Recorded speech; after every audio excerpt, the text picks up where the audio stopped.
గుర్తించాలి outsourcing workers గా గుర్తించాలి యాక్టివిటీ బేస్ ను రద్దు చేయాలి యాక్టివిటీ బేస్ ను పెండింగ్ లో ఉన్న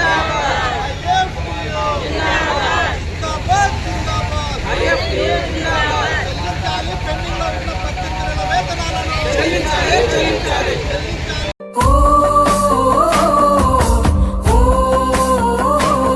ఏమైనా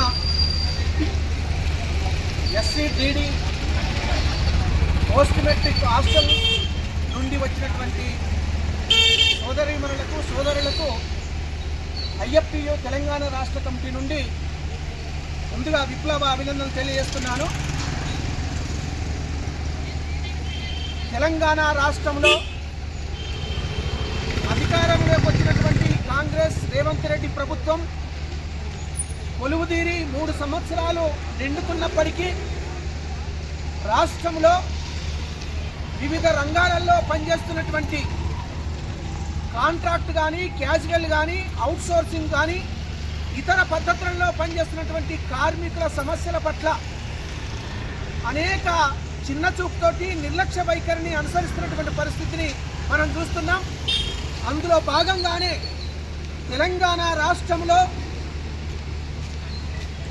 షెడ్యూల్డ్ క్యాస్ట్ డెవలప్మెంట్ డిపార్ట్మెంట్లో పనిచేస్తున్నటువంటి పోస్ట్ మెట్రిక్ యాక్టివిటీస్ వర్కర్స్ రాష్ట్ర వ్యాప్తంగా పనిచేస్తున్నటువంటి పరిస్థితి ఉంది. ఈ కార్మికులకు 14 నెలల నుండి మొదలుకొని 18 నెలల వరకు జీతాలు ఇవ్వకుండా రాష్ట్ర ప్రభుత్వము మొండిగా ఉండడం అనేది ఈ కార్మికుల పట్ల వాళ్ళు ఎంత నిర్లక్ష్యంగా వ్యవహరిస్తున్నారో మనకు అర్థమవుతుంది.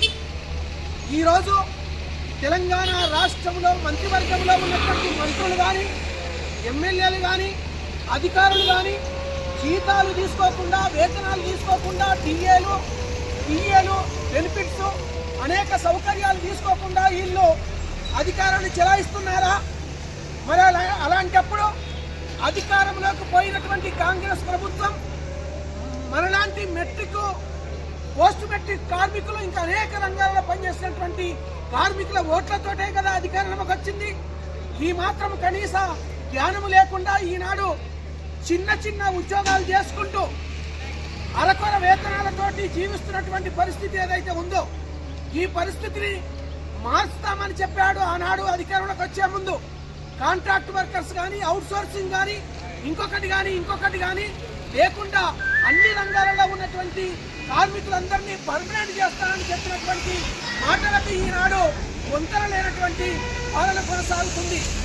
ఈనాడు ఈ ఎస్సీ/డీడీ పోస్ట్ మెట్రిక్ వర్కర్స్గా ఉన్నటువంటి వీళ్లకు ప్రభుత్వం నుండి కనీస వేతనాలు కాదు కదా, అరకొర జీతాలు ఏవైతే ఉన్నాయో అది 7,000 నుండి 10,000 వరకే నామమాత్రమైనటువంటి వేతనాలు ఇవి. ఈరోజు పెరుగుతున్నటువంటి ధరలను కనుక చూస్తే మనకిచ్చేటువంటి వేతనాలు కూడా ఎందుకు కూడా కొరగామనేది కూడా మనం అర్థం చేసుకోవాలి. అందుకోసమే ఈనాడు పోస్ట్ మెట్రిక్ కార్మికులను వర్కర్స్ను వాళ్ళు డే అండ్ నైట్ వాచ్మెన్లు కావచ్చు, స్కావెంజర్స్ కావచ్చు, కుక్కులు కావచ్చు, అసిస్టెంట్ కుక్కులు కావచ్చు, ఈ రకమైనటువంటి కేటగిరీలుగా పనిచేస్తున్నటువంటి ఈ కార్మికులను యాక్టివిటీస్ బేస్లో కాకుండా మొత్తంగా ఈనాడు కనీసము అవుట్ సోర్సింగ్ పద్ధతిలోనైనా వీళ్ళ ఉద్యోగాలు వర్తింపజేయాలని భారత కార్మిక సంఘాల సమాఖ్య ఐఎఫ్టియు తెలంగాణ రాష్ట్ర కమిటీ డిమాండ్ చేస్తూ ఉంది. అందుకోసం మన పోస్ట్ మెట్రిక్ కార్మికుల సమస్యలు ఏవైతే ఉన్నాయో నెల జీతాలు రెగ్యులర్గా పడడం కోసం ఈ ప్రభుత్వం ఇప్పటికైనా చర్యలు తీసుకోవాలి. పెండింగ్లో ఉన్నటువంటి 14 నెలల నుండి మొదలుకొని 16 నెలలు 18 నెలల వరకు రేపు సంవత్సరం కూడా గడుస్తుందేమో ఆశ్చర్యపడాల్సినటువంటి అవసరం లేదు.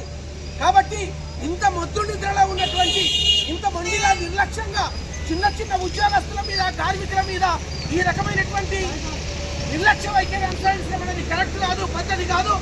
ఈ రకమైనటువంటి పద్ధతిని కనుక మీరు అనుసరిస్తే రాబోయే కాలంలో మీకు ఈ రకమైనటువంటి కార్మికులందరూ కూడా తగిన గుణపాఠం చెప్పక తప్పదని దీన్ని దృష్టిలో పెట్టుకొని కార్మికులు ఎదుర్కొంటున్నటువంటి పోస్ట్ మెట్రిక్ కార్మికులు ఎదుర్కొంటున్నటువంటి సమస్యలన్నింటినీ పరిష్కరించాలని, వీళ్ళందరినీ అవుట్ సోర్సింగ్ కింద ఉద్యోగాలు చేయించాలని, పెండింగ్ లో ఉన్నటువంటి వేతనాలు ఏవైతే ఉన్నాయో తక్షణమే విడుదల చేయాలని ఈ సందర్భంగా డిమాండ్ చేస్తా ఉన్నా.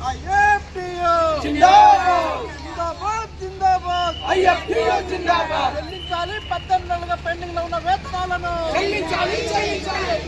పోస్ట్ మెట్రిక్ హాస్టల్లో పనిచేసే వర్గాలకు 18 నెలల వేతనాలను చెల్లించాలి. అమలు చేయాలి. ఈ కార్మికులకు ఈఎస్ఐ పిఎఫ్ సౌకర్యాన్ని అమలు చేయాలి. జిందాబాద్